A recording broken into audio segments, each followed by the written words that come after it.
Well, y'all, thank you for coming out. We've just had a conference inside trying to bring various representatives and people in the positions that need to have this information firsthand. And now we want to bring it to you. We, of course, have suffered a devastating storm. Tragically, we've lost, we believe, 25 of our people due to this storm, and we don't want to lose any more. So we ask everyone to be careful. Don't go out. Don't use a chainsaw for the first time today or during this storm. Also, be careful. There are electrical wires running under downed trees and limbs, and don't go out there if there's any chance that there's any sort of wire running under that debris, because you can get shocked and die. And that is the reason that it's taken us a while to get these things, get the debris out of the way, and that is the chainsaws cannot go in until the electricity is turned off by the power company. Now, the power companies are working around the clock. We have thousands of people out all over the state, and we'll have some details in a moment on that. But this is something that's going to require some patience. We haven't seen anything quite like this before, particularly in this part of the state. But it's a devastating blow, but we can make it through. All we have to do when we get that debris cleared, once we get the debris cleared, then we can get in, and the filling stations and all the stores, all the things are without electricity, including some of the cell towers aren't working. So we're really in the dark in some places, but it's going to take patience, but we're getting there. We're making steady progress. We've had meetings every day on this. We have two a day with all the county people, all the state people, to keep everyone informed and be sure the assets are being allocated to the best advantageous spots. I've asked the National Guard today and the State Guard to take any personnel that are available that are not already deployed and put them to work assisting and helping around the state wherever they can be of any assistance. And they'll be working closely with the state's law enforcement division. Chief is here to discuss that as well. But we want people to remain calm. Help is on the way. It's just going to take some time.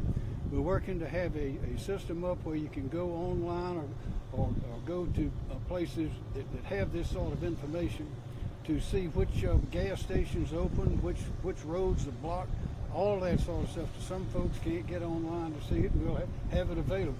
But we ask everyone to be very patient. Also, the power companies, and Kelly Kassam can go into this a little bit in more detail about the thousands of people that are out there. They're out there for Duke. The co-ops are working around the clock as well. And the Department of Transportation was positioned before the storm, getting ready for the storm, and now they are working around the clock as well. We have people sleeping in the offices, sleeping in, not in hotels, but in warehouses and all sorts of places, to enable them and their crews to keep working around the clock. So I'll ask Justin Powell, the Secretary of Transportation, to provide some information. Thank you, Governor. I'm Justin Powell, Secretary of Transportation for the South Carolina Department of Transportation. As the Governor alluded to, we have been working around the clock in preparation for, as well as in response to Hurricane Helene. We went on to 24-hour operations on Thursday morning in advance of the storm. Our crews stayed in place during the storm when the winds became lifted, and we were able to start cutting our way out of our facilities, and we have been responding ever since there. We have been augmenting and adding in resources from the eastern half of the state, as well as contractors into counties like Aiken, Edgefield, as well as up into the upstate as well. Our focus operationally right now is to work on the interstates first. That mission was completed yesterday. We're now focusing on our primary routes. That's a SC-19, that's a US 1 down here. We focus on those roads which carry about half of the state's traffic. Once we get those resolved, we'll move on to the secondary roads. Those are your neighborhood streets that the DOT operates. One of the biggest challenges we've been having, as the Governor alluded to, are power lines entangled trees entangled in the power lines. We will be working closely with our utility partners, but that limits our ability to do that. But we are closely working together to resolve those power lines. Once they get undone, we'll take out those trees. We ask for the public's patience during this time. This is a challenging time, a very large event in terms of the amount of trees. Thousands of trees have come down. Know that there are some resources available to you. Our call center is working extended hours, 1-855-GO-SCDOT. Also can advise that the SCDOT website, scdot.org, has our road closure information under the travel tab that is available for you to kind of see where the route is. But no, we're going to continue to work 24 hours. We ask the public for patience. When you come across a crew, whether it's a DOT crew, a National Guard crew, a utility crew, or one of the local public works crew or public safety crew out there, slow down, give them their space, let them do their jobs. It's the most important thing we can do to get the power back on, the roads reopened for South Carolina. I know that we're going to continue to work around the clock for that.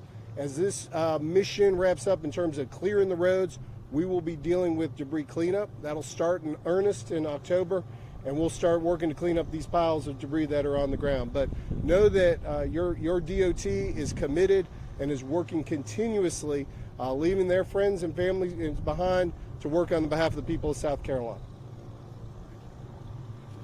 Just for a matter of perspective, when the storm hit, we have 3 million customers, major customers around the state.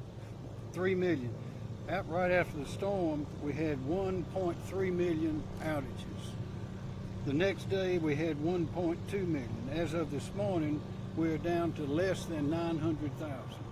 So we're making progress, and it'll speed up as we go forward because we're getting those trees out of the roads and off the power lines.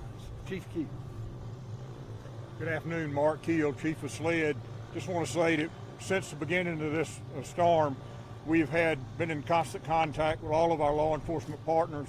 We'll continue to be in touch with them daily, making sure that they have all the needs they have to keep the community safe. Again, we are deploying people throughout the state of South Carolina, and we'll continue that. We have deployed people from all over the state, from our coastal areas into the Midlands and to the upstate, and we'll continue that along with all of our state law enforcement partners, DNR, Triple P, the Highway Patrol. So again, sheriffs and chiefs, if they need anything, all they need to do is call us at SLED, and we will be there to try to help them and make sure that we keep the public safe during this period of time. Kelly Sam, Dominion. You know, we start with safety, and the most important thing is to be safe. Stay away from down power lines. Don't go out and try to cut a tree away from a power line. Usually they're under tension. The lines are under tension if they're there on that tree. And when you cut those limbs off it, it lifts up the weight and it's going to spring back. If it springs back, it can take your head off. So be careful. One of the most dangerous things our linemen do is cut trees. So be safe. They've had a number of visits of folks with carbon monoxide poisoning to some of the various hospitals around South Carolina. Do not run a generator inside. Don't have a grill inside. That's something you need to do outside in that regard. How are we restoring power? Well, you see that helicopter that's whirring over there. It's got a big saw on the bottom of it. It's already gone out on the transmission lines and it's patrolled. Now it's come back to get the saw to cut the trees off those transmission lines. We have to restore transmission. Then we have to restore the substations. Those are the fenced-in areas with the breakers that bring energy to your subdivision. Then we'll focus on the main feeders, and we'll get the filling stations, the restaurants, the grocery stores back to return people's lives back to normal. And then when we finish with that, we'll get down into the neighborhoods as well to get everybody back on. In addition to that, I just want to say that everybody in this community from Barnwell to North Augusta, Aiken, all the way to McCormick has been wonderful to deal with. They're providing us for lodging and gymnasiums and National Guard armories where we can put our linemen, because we have 1,355 off-system resources. These are linemen that don't work here in South Carolina, and they're here. We add that to the 800 that we have that are here every day serving you, and we've got an army. And so you can tilt the state all the way down to Aiken, because as everything else is cleaned up, they're all going to be here on the Savannah River.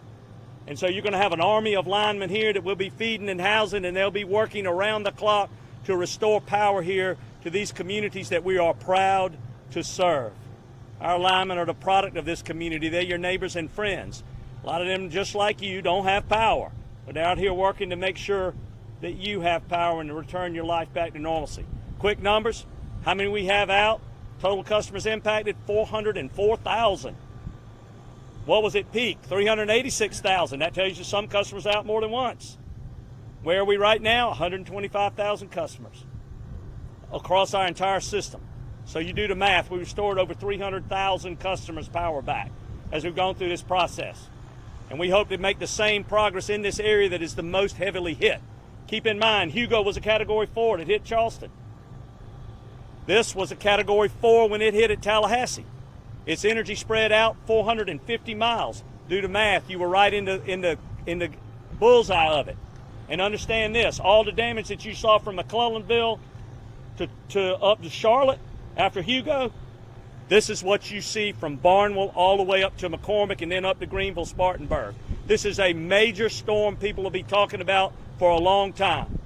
And I hope as they talk about it from here forward is that we all pulled together, we all prayed for each other, we all supported each other, and it was neighbors helping neighbors, and we came out here, and at the end of it, like everything else, it created endurance. Endurance creates hope, and hope gives us a boundless joy. That's what we want to have at the end of this, and God bless you all. We're going to be working for you around the clock. Thank you very much. Gary Stooksbury, Aiken Co-op. Thank you, Governor, and really appreciate Keller explaining how we get the power back on. We're no different than Dominion. Aiken Electric's a little bit smaller, obviously, in scale, but we still have the monumental task that Keller was talking about. To give you an idea, at the height of the storm Friday, we have 29 substations. We did not have transmission service to 27 of them. There was 2 substations to the east of us near Orangeburg that was not hit as bad, that had station power. So today, thanks to our supplier Santee Cooper, we've got all but one of our substations in service. That substation is in Edgefield County, and we have all the resources like Keller from out of state that are working. Our folks, we've set up obviously a command center at all of our area offices. We have a storm restoration center that we built up in North. We're housing linemen and personnel from out of state to help us with the restoration effort, and we've got a small army working. We have people sleeping in our offices. My administrative assistant is sleeping in her office this week, and our objective is, like Keller, we are going to get your lights back on. We ask for your patience, and please slow down on the roads because they are linemen in harm's way out there that are trying to get your lights back on, and we just ask for patience and be cautious out there when you drive. This is not the Darlington 500, so slow down. Thank you. Thank you. Does anyone have questions? Oh, excuse me. Congressman Wilson. Hey, and Governor Henry McMaster and Team Carolina, it's so inspiring to be here and to see the leadership responding to a catastrophe that really was worse than we anticipated. Thursday night, I was grateful to be at the Emergency Preparedness Division with Kim Stinson. I saw them getting prepared for the worst, and they did. And see it coming together today, to see the municipal, county, and state offices coming together, the cooperation the governor's having on the federal level. But incredibly enough, today is the 65th anniversary of Hurricane Gracie hitting at Beaufort and Charleston. At that time, it was the Midlands and Upstate that came to the rescue of the Low Country and to the rescue of the PD. Now it's the exact reverse. And so who would ever imagine a hurricane catastrophe in the upstate of South Carolina, but it's coming together.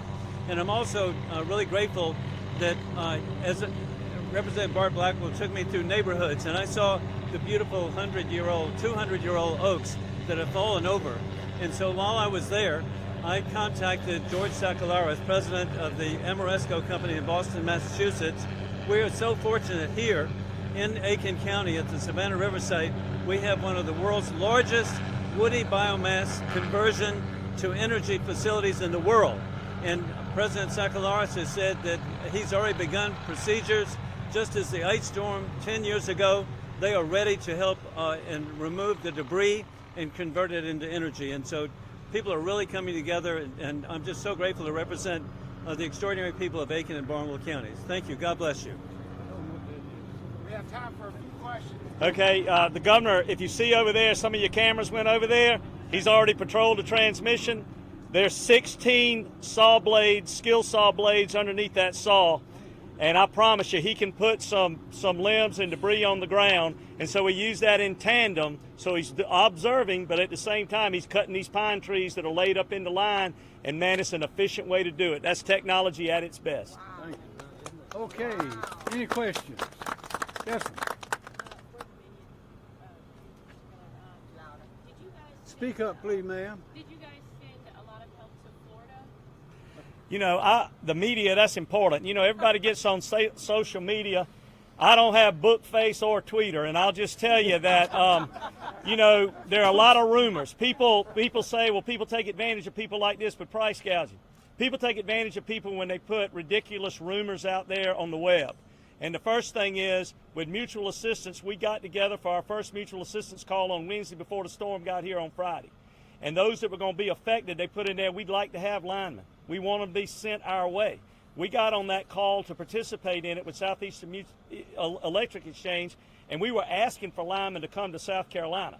So maybe people saw bucket trucks going to Florida, but they were coming from other northern states that had nothing to be in the path of this.